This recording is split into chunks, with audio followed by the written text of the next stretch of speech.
तो अब मैं रिक्वेस्ट करूँगा पाकिस्तान इनकलाबी पार्टी के हमारे आने वाले नए सदर राना तारिक साहब से कि वो आएँ और अपने ख़यालात का इज़हार। आप सब दोस्तों की मोहब्बत का बहुत शुक्रिया जी, और सब लोग यहाँ पे तशरीफ़ लाए उसका भी आपको शुक्रिया।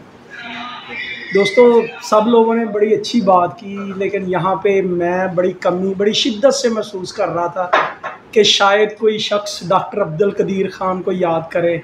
मैंने एक इंटरव्यू देखा था टीवी पे, उन्होंने कहा मैं जनरल मुशर्रफ के दौर में उनसे ये रिक्वेस्ट की कि मैं 5000 किलोमीटर तक मार्क करने वाला एक मिसाइल प्रोग्राम शुरू करना चाहता हूँ, तो उसके लिए मुझे फ़ंड रिलीज़ किए जाएँ। तो उन्होंने कहा है तुम इसराइल तक मार्क करने जाते हो? नहीं, हमारा दुश्मन सिर्फ इंडिया है, तुम 3000 किलोमीटर पर जो है ना वही काम करो।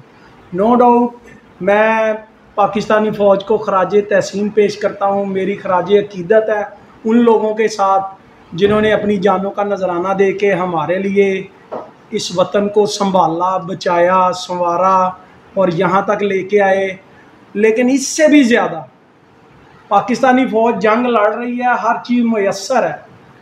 मेरा तल्लक या मैं उस मुआशरे का हिस्सा हूँ जहाँ पर अगर इंसान की जॉब चले जाए, उसके रोटी के मामला छिन जाए, तो उसके लिए गुजारा करना बड़ा मुश्किल हो जाता है। मैं इन जंग के दिनों में मुसलसल उन लोगों को देख रहा था, मैं उनके चेहरों की तरफ देख रहा था, वो जो मायूसियाँ, वो जो परेशानियाँ, वो जो लोगों के चेहरों पे ऐसे हालात थे कि हम क्या करेंगे।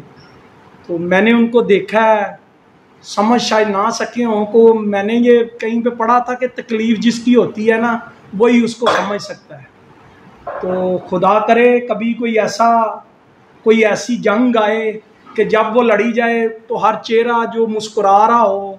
खुदा करे कभी वो वक़्त आए कि जब फ़ौज से पहले वाकई ही अवाम लड़ रही हो, तो ये ख्वाब तब ही मुमकिन हो सकता है जब हम खुशहाल होंगे, जब हम हमारे घरों में, हमारे बच्चों में, हमारी बहनों में, हमारी माँओं में एक ऐसा एहसास हो कि मैं अपने घर से बिल्कुल बरी ज़िम्मा हूँ। मेरे हालात, मेरे वाक़यात, मेरे मामलात रियासत के ज़िम्मे हैं और रियासत इसको अदा करेगी। पाकिस्तान इनकलाबी पार्टी हमेशा ये दावा करती है। मैं पिछले 17-18 साल से पाकिस्तान इनकलाबी पार्टी के साथ हूँ। मेरे साथ बहुत सारे मामलात हुए पार्टी को छोड़ने के लिए, लेकिन मैं साबित कदम हूँ और इंशाल्लाह आइंदा भी रहूँगा। तो दोस्तों, यहाँ पर बहुत सारे दोस्तों ने बड़ी जज्बाती तकरीर की जी। इसराइल, मुझे कल एक शख्स, मैं बाज़ार में खड़ा था, उसने कहा सर पेप्सी नहीं पीनी, सर इसराइल। तो मैंने उन्हें कहा बेटा ये जिन बच्चों से, जिन घरों में जो रियासत के लोग आपके हैं, इनके बच्चे तो इसराइल के लोगों में वहीं पे जाके पढ़ रहे हैं, तो पहले वो तो बंद करो। आप पेप्सी कोक को बंद करने की बात कर रहे हो और बच्चे बाहर ही पढ़ा रहे हो। सोशल मीडिया पे पिछले दिनों मेरी नज़रों के नीचे से एक पोस्ट गुजरी, ये हमारे जमात इस्लामी के एक बड़े मोहतरम हैं, चले मैं नाम नहीं लेता, उनके बेटे ने अमेरिका में MBBS पास किया, तो उन्होंने ना ट्विटर पे वो अपनी पोस्ट लगाई।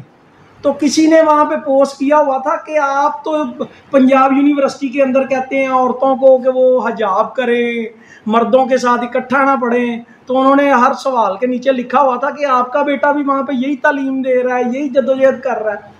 सो ये इक़्तिदार की जंग है। मैं इस सारी जंग को, मैं कोई इंडिया पाकिस्तान की जंग नहीं देख रहा। अभी यासीन साहब ने एक बड़ी मजहबी तकरीर की, हमारे मज़हब में ग़ज़वा हिंद मौजूद है जो होके रहेगा, तो हम इस सच्चाई को नहीं जुटला सकते। तो आप लोग फ़लस्तीन की बात करते हैं, बिलाशुबा वहाँ पे जुल्म हो रहा है, हम जो है उसकी भरपूर मजम्मत करते हैं, लेकिन इससे बड़ा जुल्म क्या हो, आप आज़ाद हो के ग़ुलाम हैं।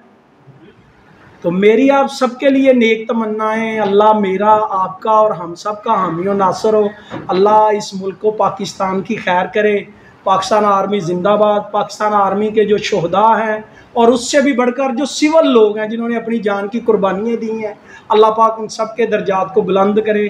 पाकिस्तान जिंदाबाद। पाकिस्तान इनकलाबी पार्टी पाइंदाबाद।